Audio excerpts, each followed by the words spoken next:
Okay, hello everyone, and welcome to World of Tanks Blitz, but that's not the point of it. This is instead going to be my video about what will forever now go down in history as the Wargaming Incident, or even as the Foch Incident. And in case you don't know what it is, I will very, very briefly go over it. It will take literally about 30 seconds. But basically, the new Grand Finals tank for this year was the Chrysler K, which is pretty ridiculous, and Sir Foch made a video on it that was 1 minute 47, and basically all of it was spent saying "F you Wargaming." Wargaming didn't like this. They asked him to take it down. Sir Foch said no, and an apparent copyright strike was thrown at him. And that caused the internet to go berserk around Wargaming. And so, of course, Wargaming were suddenly like, oh crap, we've made a bad mistake, we need to correct this. So they issued a statement explaining, and turns out that actually a copyright strike was threatened to Sir Foch. There was another thing with circumflexes, I think it was. I think it was circumflexes at least. But basically, he made a passing comment that the highway map was drawn by some crayon-eating kid which had sneezed into a hanky that had been snatched up by one of the Wargaming map designers, and they had used that as the basis of the highway map. And that in and of itself isn't a particularly unique thing to Circumflexes or whoever it was that was streaming at this current time. I think it was Circumflexes, but I'm not too sure. And so, unfortunately, the only problem with that is that he had said that the kid was Victor Kisley's son, which is, of course, the CEO of Wargaming. And so Wargaming had said to Circumflexes, look, we don't much appreciate this, could you take down the video? And so Circum was like, yeah, no problem, I'll take down the video. No copyright strike was threatened, his community contributor status was not revoked, and he stayed as a community contributor. Sir Foch, on the other hand, he was removed from the community contributors project, and basically, yeah, all that happened. But it wasn't so much the fact that Wargaming had asked him to take down the video. It was, in fact, that a copyright strike had been threatened against Sir Foch, so that because he didn't take down the video, that's what got everyone into such of a tiff. And after that copyright strike was threatened, Sir Foch did actually take down the video, because basically it would mean that he wouldn't be able to monetize any Wargaming video of any Wargaming product, be it World of Tanks, World of Warplanes, or World of Warships. And Sir Foch has only got World of Tanks video, so that would mean that he would lose his entire job and all of his income. So he did take down the video, but it was the whole copyright strike thing. And so Wargaming issued a statement saying, blah, blah, yes, there was a copyright strike, but we would not have taken any steps into actually issuing a copyright strike. But after that, basically, I found all this out from basically Mingles with Jingles on the Monday. But basically, Jingles had a talk with the head of community management at Wargaming EU, had a big long chat with him, and basically the head of community relations for Wargaming EU, who's like the third highest or something in Wargaming, EU at least, he basically said that so long as he is leader of the community team for Wargaming EU, there will never be the issue of a copyright strike will never be threatened, nor will it ever be needed to be threatened, and nor would it ever be carried out if one was threatened. And basically said, so long as I am in charge of head of EU community relations, you never have to worry about a copyright strike. So it was all worked out, right? Guess what happens next day, and you'll understand exactly why I've got up a big American tank which is covered in America very soon. So basically everyone went to bed was sort of like, okay, phew, that's over. Don't have to worry about any of that. It's all been sorted out. And Wargaming did the whole issue a statement saying that they're very sorry. They should never have issued a copyright strike. That's being looked into, and they would never ever issue a copyright strike, and anyone can use any of their objects, if you like, such as World of Tanks Blitz, World of Tanks PC, World of Tanks console, World of Warships, whatever. You would never have to worry about that. And so everyone was like, alright. Next day breaks out. Guess what Wargaming NA have done? They've issued a statement saying that, bloody blah. Most of it was alright, but at the end of it, that's where everyone was sort of like losing it all over again, because they said, however, very loosely, because I can't quite remember what it was basically, however, should something like this arise and we cannot talk it down, we will use the necessary means and precautions in order to, do whatever. Basically saying that we don't want to issue one, but if we have to, it's your own fault. Basically, that's what they did. EU was all sort of like, okay, we'll talk it out. Wargaming EU was like, okay, we'll talk it out with everyone. They talked it out with everyone. Wargaming NA comes in and they go, America, yeah, woo, and they just sort of do their whole America thing, and that's what got everyone in such a tiz all over again. And well, that meant that a lot of community contributors were now all of a sudden like, well, hold on, Wargaming EU will never issue a copyright strike to me. But that doesn't extend to Wargaming NA, Wargaming RU, Wargaming, Wargaming Asia, I think it is. Any of them can issue copyright strikes to me, because head of EU community relations said that there will never ever be any means or any reason necessary to issue a copyright strike. However, the person is only head of EU community relations, not head of NA community relations, whatever. So that means that threat of copyright is still about, even if you're playing on the EU server. And so that meant a lot of people resigned from the community contributors project. For example, the Mighty Jingles, Pointing Head Jedi, I think was another one, and no doubt several others. But yeah, so that was the Wargaming Incident, and well, this is my 2 pennies, if you like, for being British. For being British, we don't have cents, we have pennies. So, yeah, these are my 2 pennies on the matter. So, Wargaming, to me, has unfortunately been slipping downhill. I do think that World of Tanks has been slipping in, well, it's sort of been slipping in general areas. For example, World of Tanks PC, you had the Overpowered Premium tanks coming out. Starting with, I suppose you could say, starting with the Liberty.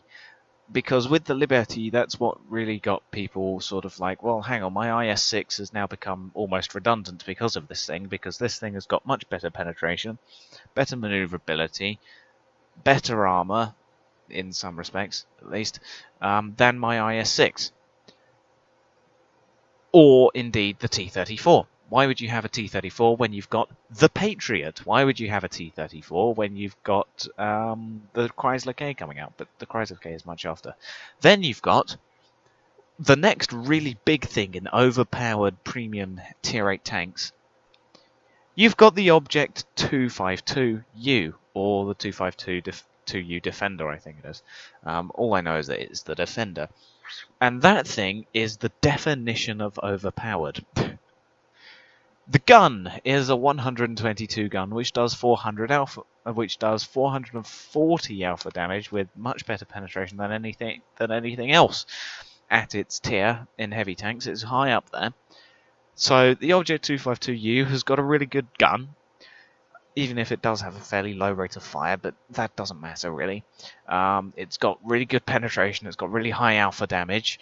Then it's got armor which would give the mouse problems.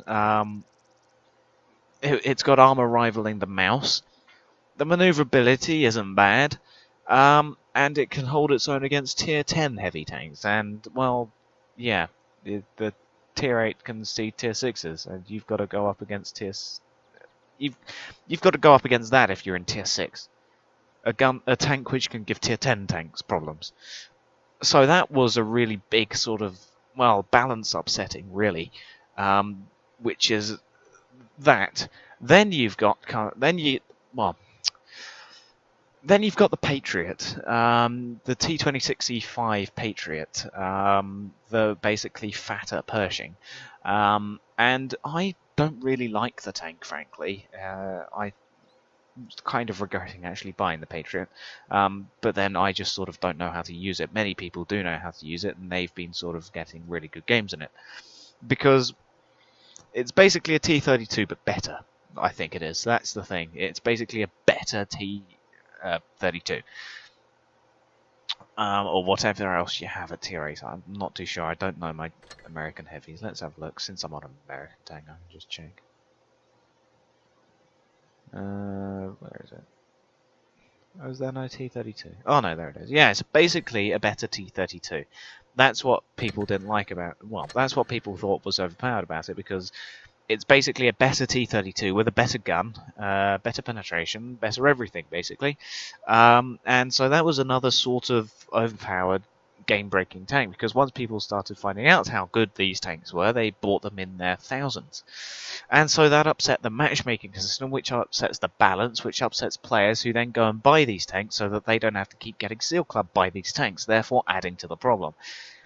And now you've got coming out the Chrysler K, which is, well, it's a very, very, very good tank at the front. It's basically one of these things at tier 8, but with a better turret, almost. The Chrysler K is sort of the definition of side scraping. It's got thicker frontal armor than this thing. It's got better side armor, I think. No, it's got the same side armor. It's got the same side armor as this thing. Better frontal armor than this thing. It's got a semicircular turret, which means that it bounces more shots than this thing. It doesn't quite have as good of a gun. The penetration is a bit lacking, but the penetration is still sufficient at tier 8. And, well, yeah, it's just sort of like a VK4502B upgraded and stuck at tier 8. And that's upset lots of people, because that's now going to upset the balance even more. So it's all about balance, and the balance has sort of been, yeah, a bit of a problem for World of Tanks PC for about maybe a year or a year and a half, perhaps, from whenever the Liberty came out. And so World of Tanks for me is actually, I think, been kind of slipping downhill. What with the artillery rebalance, which the artillery rebalance in itself isn't such a bad thing. It's just sort of a bit questionable in certain aspects, at least. I'm not a huge artillery player, so I don't think I'm one of those artillery scumbags who are just like, I want to one-shot people. No, the only artillery I have is the LaHouf, and like the little tier 2 American one, because it's cute. That's why I got it. But other than those are my only 2 artillery, but still, it's a bit odd how they've changed it. So yeah, World of Tanks PC has sort of been a bit funny, and it's been a bit slipping downhill for me. Then we come to World of Tanks Blitz, which up until the last update was perfectly fine. I had nothing against World of Tanks Blitz. I possibly preferred it to World of Tanks PC, because I think it's just a bit more fun than World of Tanks PC, because you only have 7 people versus 7 people. It's it's more fun, I think, slightly. Well, in certain aspects at least. But anyway, then you've got the whole equipment redesign, which I have no idea why they did it.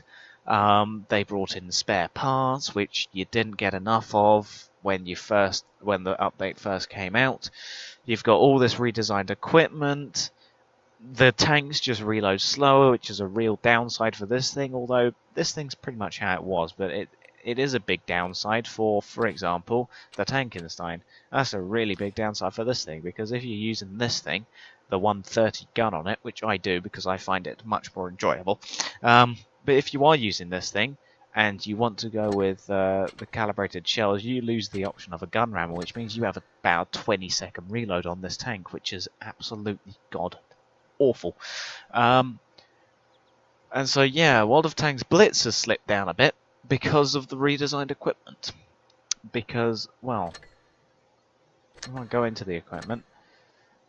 Like I said in my video, if you haven't watched my great Blitz equipment redesign rant, which is most enjoyable. But if you haven't watched it, then basically what they've done is they've got rid of the 3 equipment slots and they've instead given you 9 equipment to pick from, but you can't pick and choose exactly which ones you want. Plus, I think the reason that they redesigned the equipment is because they didn't want people to mount the same old gun rammer, improved vents, and whatever else, coated optics, or, you know, enhanced gun lane drive. I think they wanted to stop people from mounting those 3 same pieces of equipment. So instead what they did is they gave you 9 different things for these combat powers. But you have to unlock them with spare parts. You get barely any spare parts. I mean, I have 6,900. I basically have 7,000 spare parts. In order to unlock a tier 3 thing, I need to have 25,000. Which will take me a long time just to unlock one of these things. So you only start off with the level 1s, and that's only if before the update you had all 3 equipment slots filled in. If you only had 1 filled in, then you only had this one unlocked. You would have to manually unlock these 2 with credits, then you would have to wait with a timer. You have a timer to unlock these things. Where's my newest tank? The T-3485 Victory. I've actually unlocked everything on that right now, but where's another thing?